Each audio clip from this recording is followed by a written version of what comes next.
On entend beaucoup parler de salaire minimum à 15 de l'heure ou revenu minimum garanti, des choses comme ça.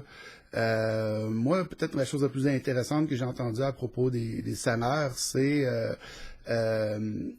Jesse Ventura, qui a été gouverneur de l'État du Minnesota aux États-Unis, qui a fait une petite vidéo très courte où il dit et pourquoi pas un salaire maximum? T'sais, on parle de salaire minimum, mais pourquoi pas un salaire maximum?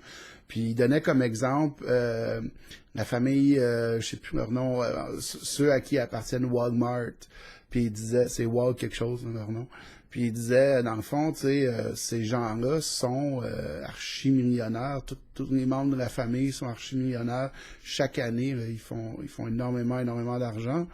Puis leurs employés aux États-Unis ne sont pas capables de subvenir à leurs besoins. Ils utilisent dans le fond, des subventions de l'État sous forme de, tu sais, les food stamps, les timbres pour se nourrir, là. Donc, ils sont obligés d'aller chercher de l'aide pour survivre alors que leurs patrons sont archi-milliardaires. Donc, pour lui, pour Jesse Ventura, il y avait définitivement un non-sens là. Puis il dit à un moment donné, il faudrait peut-être qu'il y ait un salaire maximum. Pourquoi pas? C'est sûr que cet écart entre les riches et les pauvres est absolument obscène.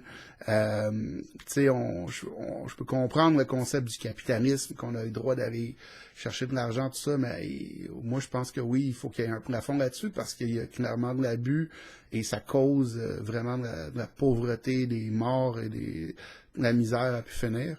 Ça serait intéressant aussi que peut-être s'il y a une espèce de maximum, ben, que l'argent en excédent soit utilisé pour justement contrer ces problèmes-là, puis tu sais, peut-être qu'on puisse voter tout le monde ensemble, riches et pauvres, sur qu'est-ce qu'on fait avec cet argent-là qui est en excédent, si on veut.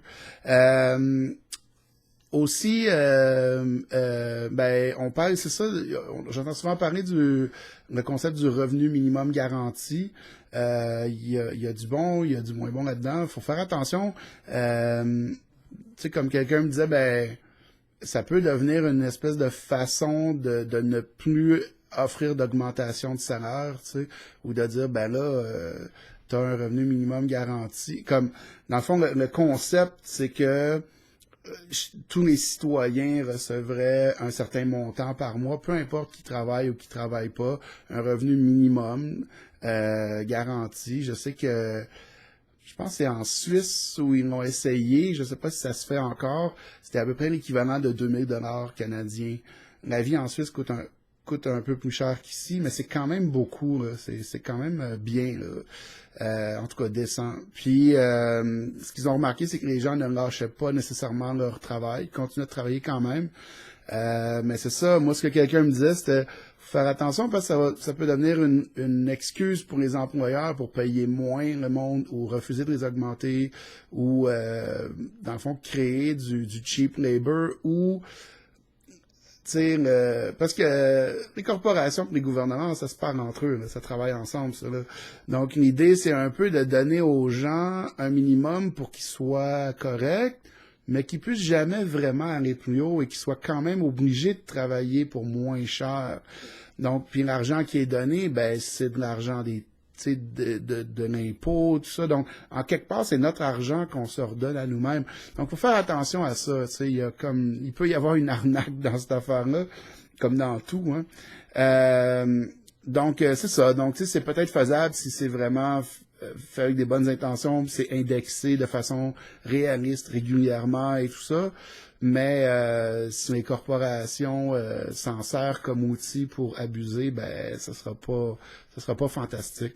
Tu sais, par rapport au salaire minimum, on parlait de salaire maximum, mais par rapport au salaire minimum, moi je me demandais, ce serait-tu une idée d'à un moment donné de mettre une durée maximum au salaire minimum. C'est-à-dire que peu importe le travail que tu fais, que tu sois livreur dans une épicerie ou que tu sois, peu importe ce que tu fais, que tu ne peux pas, si tu es au même emploi, être payé le salaire minimum plus que, je sais pas moi, 1 an ou 2 ans. Tu sais. Après, il doit y avoir une augmentation, il doit y avoir une espèce de qualité de vie là, qu'on peut acquérir. Tu sais. Il y a un humoriste américain, Chris Rock, qui il faisait une blague que je trouvais vraiment drôle, puis réaliste.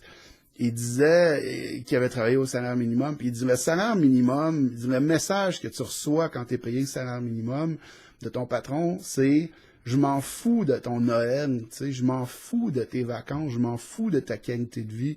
Puis il dit le message que je reçois de mon patron quand je reçois le salaire minimum, c'est si je pouvais te payer moins, je le ferais. Donc je pense que c'est un peu ça la situation et c'est cette mentalité-là qu'il faut refuser. C'est ça. Mais je pense que déjà l'idée de Jesse Ventura, cette espèce de salaire maximum, de revenu maximum, tu sais, à un moment donné, comme lui dit, quand tu gagnes 100 millions de dollars par année à tous les ans, de quoi tu as besoin de plus vraiment, tu sais?